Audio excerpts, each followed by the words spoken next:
श्री कृष्ण गोविंद हरे मुरारे, हे नाथ नारायण वासुदेवा। श्री कृष्ण गोविंद हरे मुरारे, हे नाथ नारायण वासुदेवा। हे नाथ नारायण वासुदेवा, हे नाथ नारायण वासुदेवा। श्रीमद् भागवत नवम स्कंद एकादश अध्याय। भगवान श्री राम की शेष लीलाओं का वर्णन। श्री शुकवाच। भगवानात्मनात्मानं रामोत्तम कल्पके, सर्वदेवमयं देवमीजाचार्यवानमखे। होत्रे ददाद दिशं प्राचीं ब्रह्मणे दक्षिणां प्रभु, अध्यर्यवे प्रतीचिं च उदीचिं सामगायसः। आचार्याय ददोषेषां यावती भूस्तदन्तरा, मन्यमान इदं कृष्णं ब्राह्मणो हर्ति निस्पृह। श्री सुखदेव जी कहते हैं, परीक्षित, भगवान श्री राम ने गुरु वशिष्ठ जी को अपना आचार्य बनाकर उत्तम सामग्रियों से युक्त यज्ञों के द्वारा अपने आप ही अपने सर्वदेव स्वरूप स्वयं प्रकाश या आत्मा का यजन किया। उन्होंने होता को पूर्व दिशा, ब्रह्मा को दक्षिण, अध्वर्यु को पश्चिम और उद्गाता को उत्तर दिशा दे दी। उनके बीच में जितनी भूमि बच रही थी वह उन्होंने आचार्य को दे दी। उनका यह निश्चय था कि संपूर्ण भूमंडल का एकमात्र अधिकारी निस्पृह ब्राह्मण ही है। इत्ययं तदलंकारवासोभ्यामवशेषितः, तथा राज्ञपि वैदेही सौमंगल्यावशेषिता। ते तु ब्रह्मण्यदेवस्य वात्सल्यं वीक्ष्य संस्तुतं, प्रीता क्लिन्नधीयस्तस्मै प्रत्यप्येदं बभाषिरे।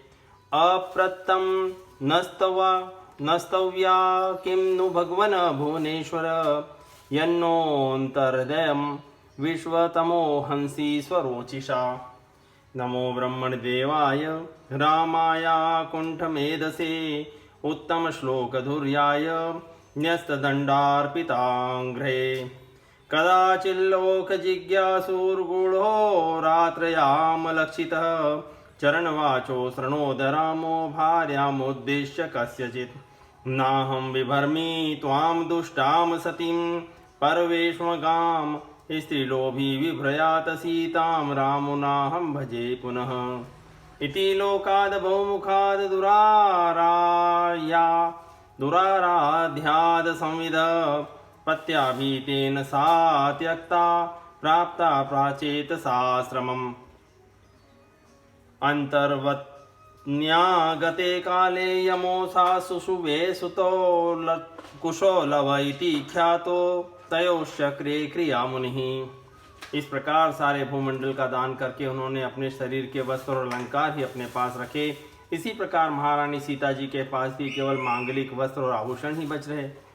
जब आचार्य आदि ब्राह्मणों ने देखा कि भगवान श्री राम तो ब्राह्मणों को ही अपना इष्ट देव मानते हैं, उनके हृदय में ब्राह्मणों के प्रति अनंत स्नेह है, तब उनका हृदय प्रेम से द्रवित हो गया।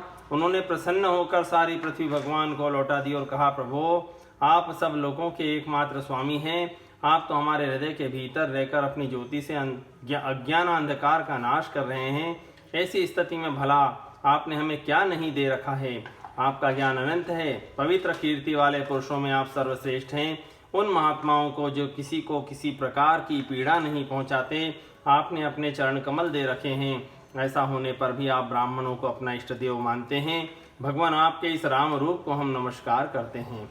परीक्षित, एक बार अपनी प्रजा की स्थिति जानने के लिए भगवान राम जी रात के समय छिपकर बिना किसी को बतलाए घूम रहे थे। उस समय उन्होंने किसी की यह बात सुनी। वह अपनी पत्नी से कह रहा था, अरे तू दुष्ट और उल्टा है, तू पराए घर में रह आई है। स्त्री लोभी राम भले ही सीता को रख ले, परंतु मैं तुझे फिर भी नहीं रख सकता। सचमुच सब लोगों को प्रसन्न रखना बड़ी टेढ़ी खीर है, क्योंकि मूर्खों की कमी नहीं है। जब भगवान श्री राम ने बहुतों के मुख से ऐसी बात सुनी तो वे लोकापवाद से कुछ भयभीत से हो गए। उन्होंने श्री सीता जी का परित्याग कर दिया और वे वाल्मीकि मुनि के आश्रम में रहने लगी। सीता जी उस समय गर्भवती थी। समय आने पर उन्होंने एक साथ 2 पुत्र उत्पन्न किए। उनके नाम हुए कुश और लव। वाल्मीकि मुनि ने उनके जात कर्मादि संस्कार किए।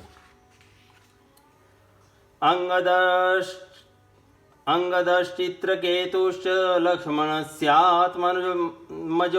स्मृतौ तच्छ पुष्कल इत्यास्तां भरतस्य महीपते सुबाहु श्रुतसेनश्च शत्रुघ्नस्य बभूवतुः गन्धर्वान् कोटिशो जग्ने भरतो विजये दिशां तदीयमधनमानीय सर्वं राज्ञे न्यवेदयत् शत्रुघ्नस्य मधो पुत्रं लवणं नाम राक्षसं हत्वा मधुवने चक्रे मथुरां नाम वैपुरीं मुनो निक्षिप्य तनयो सीता भर्ता विवासिता ध्यायन्ती रामचरणो विवरम प्रविवेशः तच्छ्रुत्वा भगवान् रामो रुन्धनप्पी धिया शुचः स्मरन्तस्या गुणास्तास्तान्नाशक्नोद रोदधूमीश्वरः स्त्रीपूं प्रसंग एतादृक् सर्वत्र त्रासमावह अपीश्वराणां किमुत ग्रामस्य गृहचेतसः तत ऊर्ध्व ब्रह्मचर्यं धारयन्यजुहोत प्रभुः त्रयोदशाब्दसाहस्रम् अग्निहोत्रमखण्डितं स्मरतां रदिविन्यस्य विद्धं दण्डककण्टके स्वपादपल्लवं रामात्मज्योतिरगात् ततः नेदं यशो रघुपते सूर्याञ्चयात् लीलातनोरधिकं साम्य विमुक्तधाम्नः रक्षो वधो जलधि बन्धनमस्त्रपूगहे किं तस्य शत्रुवनने कपय सहायः। लक्ष्मण जी के दो पुत्र हुए, अंगद और चित्रकेतु। परीक्षित इसी प्रकार भरत जी के भी दो ही पुत्र थे, तक्ष और पुष्कल, तथा शत्रुघ्न के भी दो ही पुत्र हुए, सुबाहु और श्रुतसेन। भरत जी ने दिग्विजय में करोड़ों गंधर्वों का संहार किया। उन्होंने उनका सब धन लाकर अपने बड़े भाई भगवान श्री राम की सेवा में निवेदन किया। शत्रुघ्न जी ने मधुवन में मधु के पुत्र लवण नामक राक्षस को मारकर वहां मथुरा नाम की पुरी बसाई। भगवान श्री राम के द्वारा निर्वासी सीता जी ने अपने पुत्रों को वाल्मीकि जी के हाथों में सौंप दिया और भगवान श्री राम के चरण कमलों का ध्यान करती हुई वे पृथ्वी देवी के लोक में चली गईं। यह समाचार सुनकर भगवान श्री राम ने अपने शोकावेश को बुद्धि के द्वारा रोकना चाहा, परंतु परम समर्थ होने पर भी वे उसे रोक न सके, क्योंकि उन्हें जानकी जी के पवित्र गुण बार बार स्मरण हो आया करते थे। परीक्षित, यह स्त्री और पुरुष का संबंध सब कहीं इस प्रकार दुख का कारण है। यह बात बड़े बड़े समर्थ लोगों के विषय में भी ऐसी ही है, फिर ग्रहासक्त विषयी पुरुष के विषय में तो कहना ही क्या है। इसके बाद भगवान श्री राम ने ब्रह्मचर्य धारण करके 13,000 वर्ष तक अखंड रूप से अग्निहोत्र किया। तदनंतर अपना स्मरण करने वाले भक्तों के हृदय में अपने उन चरण कमलों को स्थापित करके जो दंडक वन कांटों से बिंध गए थे, अपने स्वयं प्रकाश परम ज्योतिर्मय धाम में चले गए।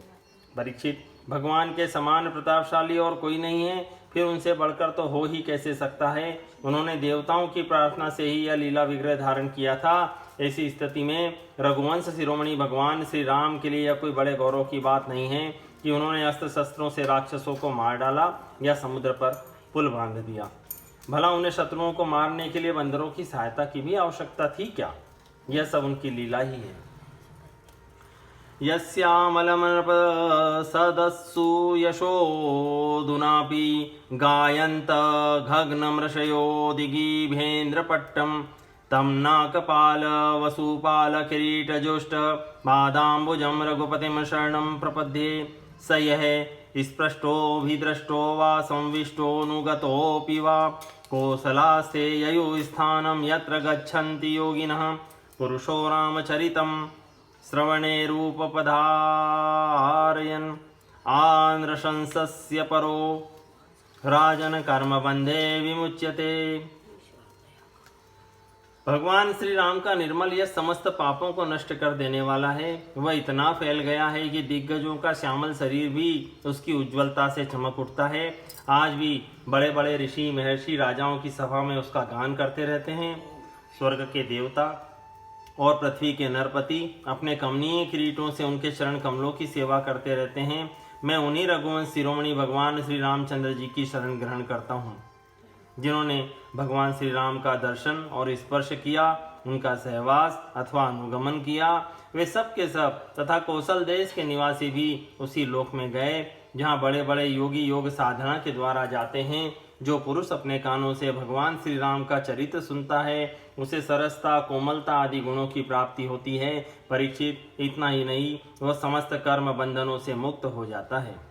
राजोवाच कथं स भगवान रामो भ्रातृन्न वा स्वयमात्मनः तस्मिन् वातेन वर्तन्त प्रजा पौराश्च ईश्वरे। राजा परीक्षित ने पूछा, भगवान श्री राम स्वयं अपने भाइयों के साथ किस प्रकार का व्यवहार करते थे तथा भरत आदि भाई, प्रजाजन और अयोध्यावासी भगवान श्री राम के प्रति कैसा बर्ताव करते थे। श्री शुकवाच अथादिशद दिग्विजये भ्रातरम स्त्री भुवनेश्वर आत्मानं दर्शयन् स्वानाम पुरी मैक्षत सानुगः आसक्ति मार्गाम गंधोदे करिणामदशीकरे स्वामिनः प्राप्तमालोक्य मत्तावा सुतरामिव प्रासाद गोपुर सभा चैत्य देवगृहादिषु विन्यस्त हेम कलशे पताकाभिश्च मंडिताम। श्री सुखदेव जी कहते हैं, त्रिभुवनपति महाराज श्री राम ने राज सिंहासन स्वीकार करने के बाद अपने भाइयों को दिग्विजय की आज्ञा दी और स्वयं अपने निज जनों को दर्शन देते हुए अपने अनुचरों के साथ वे पुरी की देखरेख करने लगे। उस समय अयोध्यापुरी के मार्ग सुगंधित जल और हाथियों के मद कणों से सिंचे रहते। ऐसा जान पड़ता मानो यह नगरी अपने स्वामी भगवान श्री राम को देखकर अत्यंत मतवाली हो रही है। उसके महल, फाटक, सभा भवन, विहार और देवालय आदि में स्वर्ण के कलश रखे हुए थे और स्थान स्थान पर पताकाएं फहरा रही थी। पूगै संवृन्ते रंभाभि पट्टिकाभि सुवाससाम आदर्शैरंशुकै स्त्रग्भि कृत कौतुक तोरणाम तमुपेयुस्तत्र तत्र पौरार्हण पाणयः आशिषो युयुजुर्देव पाहि मां प्राक त्वयोदधृताम् तत प्रजा वीक्ष्य पतिं चिरागतं दिद्रक्षयोत्सृष्टग्रहा स्त्रियो नरः आरुह्य हर्म्याण्यरविन्दलोचन मत्तृप्तनेत्रा कुसुमैरवाकिरणम् अथ प्रविष्ट स्वगृहं जुष्टं वै पूर्वराजभिः अनन्तखिलकोषाढ्य मनर्ध्योरुपरिच्छदम् विद्रुमोदुम्बरद्वारे वैद्युर्यस्तम्भपङ्क्तिभिः स्थलैर्मारकते स्वच्छैर्भात स्फटिकाभिः भित्तिभिः चित्रस्त्रग्भिः पट्टिकाभिर्वा सोमणिगणांशुके मुक्ताफलैश्चिदुल्लासे कान्तकामोपपत्तिभिः धूपदीपे सुरभिभिर्मण्डितं पुष्पमण्डने स्त्रीपुंभिसुरसङ्काशैर्जुष्टं भूषणभूषणे तस्मिन् स भगवान् राम स्निग्धया प्रिययेष्टया रेमे स्वारामधीराणा मृषभ सीतया किल बुभुजे च यथा कालं कामान् धर्म पीडयन् वर्षपूगान् बहुन् नृणां भिद्याताङ्गधिरी पल्लवः।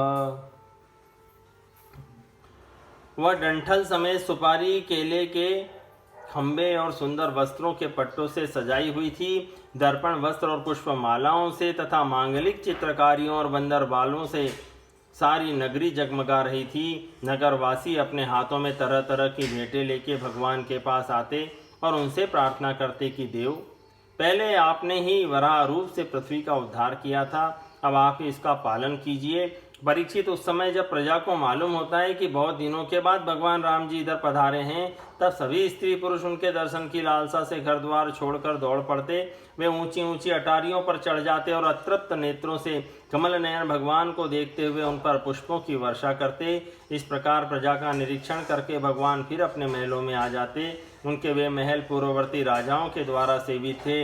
इतने में उनमें इतने बड़े बड़े सब प्रकार के खजाने थे जो कभी समाप्त नहीं होते थे। वे बड़ी बड़ी बहुमूल्य सी बहुत सी सामग्रियों से सुसज्जित थे। महलों के द्वार तथा देहलियां मूंगे की बनी हुई थी। उनमें जो खंबे थे वे वैदूर्य मणि के थे। मरकत मणि के बड़े सुंदर सुंदर फर्श थे तथा स्फटिक मणि की दीवारें चमकती रहती थी। रंग बिरंगी पताकाओं, मालाओं, मणियों की चमक, शुद्ध चेतन के समान उज्ज्वल मोती, सुंदर सुंदर भोग सामग्री, सुगंधित धूप दीप तथा फूलों के गहनों से वे महल खूब सजाए हुए थे। आभूषणों को भी भूषित करने वाले देवताओं के समान स्त्री पुरुष उनकी सेवा में लगे रहते थे। परीक्षित, भगवान श्री राम जी आत्मा राम जितेंद्रिय पुरुषों के शिरोमणि थे। उस समय उसी महल में वे अपनी प्राण प्रिया प्रेममयी पत्नी सीता जी के साथ विहार करते थे।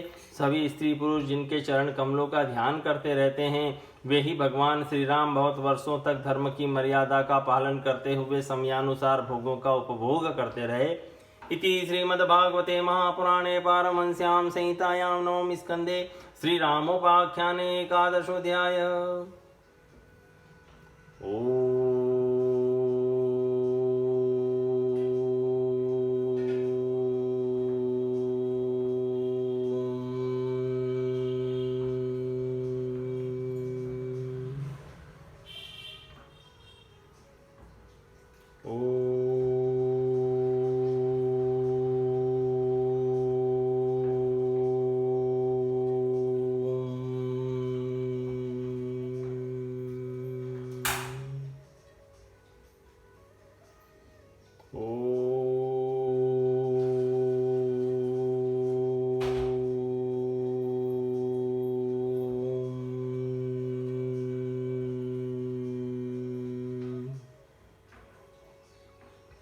श्री कृष्ण गोविंद हरे मुरारे, हे नाथ नारायण वासुदेवा।